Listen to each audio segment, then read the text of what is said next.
প্রিয় দর্শক, বাংলা পেজ থেকে আপনাদেরকে স্বাগতম। আপনারা জানেন যে গত 30 জুন থেকে বাংলাদেশে কোটা বৈষম্য বিরোধী আন্দোলন শুরু হয়। সেই আন্দোলনকে কেন্দ্র করে শেষ পর্যন্ত বাংলাদেশ গত সরকার যে শেখ হাসিনা সরকার ছিল সেই সরকারের পতন হয়। শেখ হাসিনা গত 5 আগস্ট পদত্যাগ করেন এবং ভারতে পালিয়ে যান। এরপর থেকে আমরা অনেক গুঞ্জন শুনছিলাম যে বাংলাদেশের অনেক মন্ত্রী এমপিরাও ওনার সাথে পালিয়ে গেছেন। বিশেষ করে সালমান এফ রহমান রয়েছেন বলে যে গুজবটি ছিল, আসলে সেটা সত্যি নয়। সালমান এফ রহমান এবং সাবেক আইনমন্ত্রী আনিসুল হককে গতকাল গ্রেপ্তার করা হয়েছে।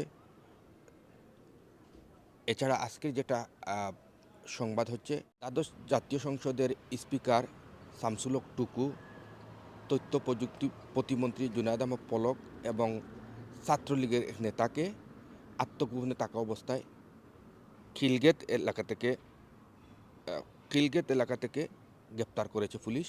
ঢাকা মহানগর ডিএমপির পুলিশের গণসংযোগ বিভাগ আজ বুধবার রাতে খুদে বার্তায় এই তিনজনকে গ্রেপ্তারের কথা জানিয়েছে। বার্তায় বলা হয়েছে, গোপন সংবাদের ভিত্তিতে ঢাকা মেট্রোপলিটন পুলিশের খিলগেট থানাধীন নিকুঞ্জ আবাসিক এলাকা থেকে আত্মগোপনে থাকা অবস্থায় এই তিনজনকে গ্রেপ্তার করা হয়। রাজধানী পল্টন থানায় দায়ের করা মামলায় তাদেরকে গ্রেপ্তার করা হয়েছে।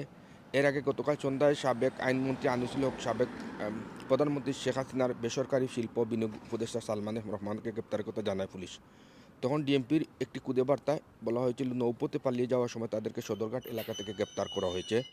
এছাড়া আপনাদেরকে আরেকটি বিষয় জানিয়ে রাখি যে সাবেক আইনমন্ত্রী আনিসুল হক আরও 5 জনের ব্যাংক হিসাব জব্দ করা হয়েছে।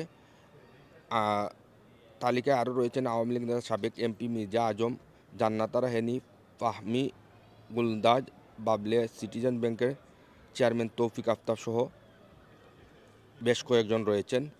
এছাড়া সরকারের বর্তমান যে অন্তর্বর্তীকালীন সরকার, যাকে অন্তর্বর্তীকালীন সরকার এবং বিপ্লবী সরকার বলা হয়, সেই সরকারের পক্ষ থেকে ভারতকে একটি বার্তা দেওয়া হয়েছে যে সাবেক প্রধানমন্ত্রী শেখ হাসিনা যদি ভারতে বসে যদি বিবৃতি দেন এবং বিভিন্ন উস্কানিমূলক কথা বলেন, তাহলে ভারতের সাথে সম্পর্ক বাটা পড়বে। Khaled Masud Roni, Bangladesh 24.com, London.